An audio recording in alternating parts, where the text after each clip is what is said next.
नमस्कार, आप सभी का मेरे YouTube चैनल पर स्वागत है। जो भक्तजन मेरी वीडियो पर नए हैं तो चैनल को सब्सक्राइब कर लें। मैं गीता के 13वें अध्याय 24वें श्लोक से बात करने वाला हूँ। श्री कृष्ण भगवान ने अर्जुन को साधन चतुष्टय के बारे में बताया है। साधन चतुष्टय क्या है? बहुत सुंदर प्रश्न है। ये समझना बहुत ही आवश्यक है।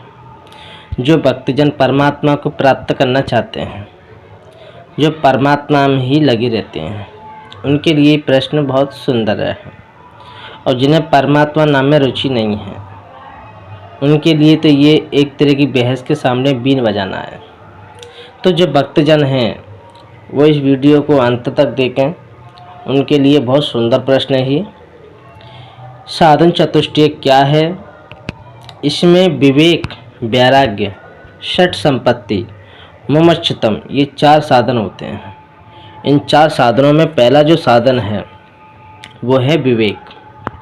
सत्य असत्य और नित्य अनित्य वस्तु के विवेचन का नाम विवेक है। विवेक इनका भली भांति ही पृथक्करण कर देता है। विवेक का अर्थ है तत्व का यथार्थ अनुभव करना। सब अवस्थाओं में, प्रत्येक वस्तु में प्रत्यक्ष आत्मा और अनात्मा का विश्लेषण करते करते ये विवेक सिद्ध प्राप्त होती है। विवेक का यथार्थ उदय हो जाने पर सत्य और असत्य एवं नित्य और अनित्य वस्तु का क्षीर विवेक की भांति प्रत्यक्ष अनुभव होने लगता है। अब दूसरा साधन जो है वो है वैराग्य।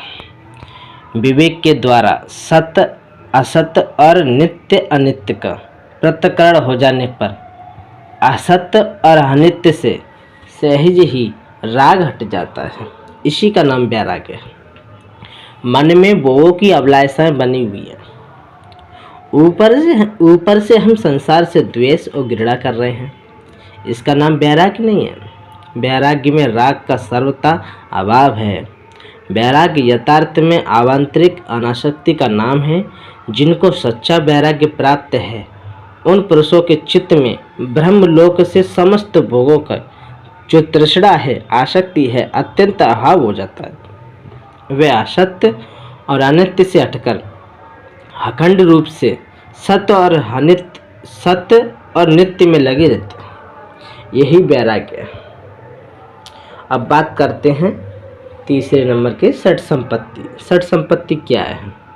इन विवेक और वैराग्य के फल स्वरूप साधक को 6 विभाग वाली एक परम संपत्ति मिलती है।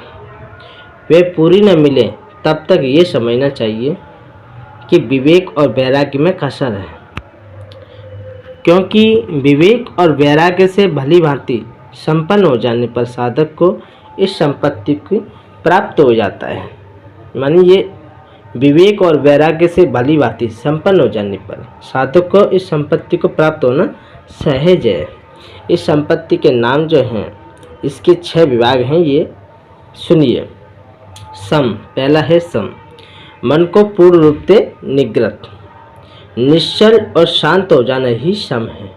विवेक और वैराग्य की प्राप्ति होने पर मन स्वाभाविक निश्चल और शांत हो जाता है। दूसरा है दम, इंद्रियों का पूर्ण रूप से निग्रत, विषयों के रसास्वादन से रहित हो जाना दम है। काम, क्रोध, लोभ, मोह, अहंकार ये विषय हैं। इनमें किसी भी प्रकार का रस नहीं होना चाहिए। उपरति, तीसरा है उपरति, विषयों से चित्त का उपरत हो जाना ही उपरति है। जब मन और इंद्रियों को विषयों में रसानुभूति नहीं होगी, तब स्वाभाविक ही साधक की उनसे उपरति हो जाएगी। ये उपरति भोग मात्र से केवल बाहर से नहीं, भीतर से होनी चाहिए।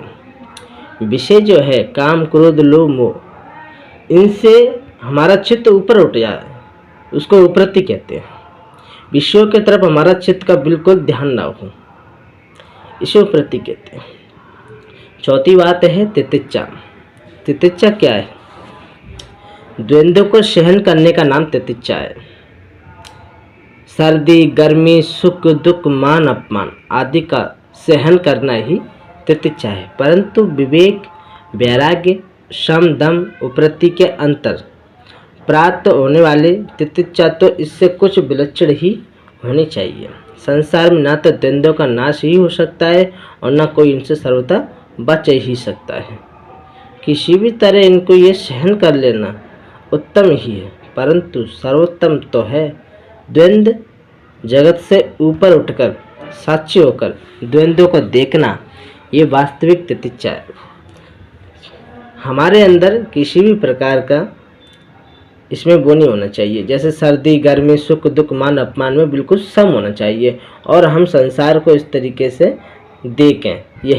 इसी का नाम तितिक्षा है। हम सब कुछ देख रहे हैं संसार में, लेकिन ये चीज़ हमारे अंदर बिल्कुल मान अपमान सर्दी गर्मी बिल्कुल हट जाए, बिल्कुल सम हो जाए। 5वां है श्रद्धा। आत्मश्रद्धा में प्रत्यक्ष की बाती अखंड विश्वास का नाम श्रद्धा है।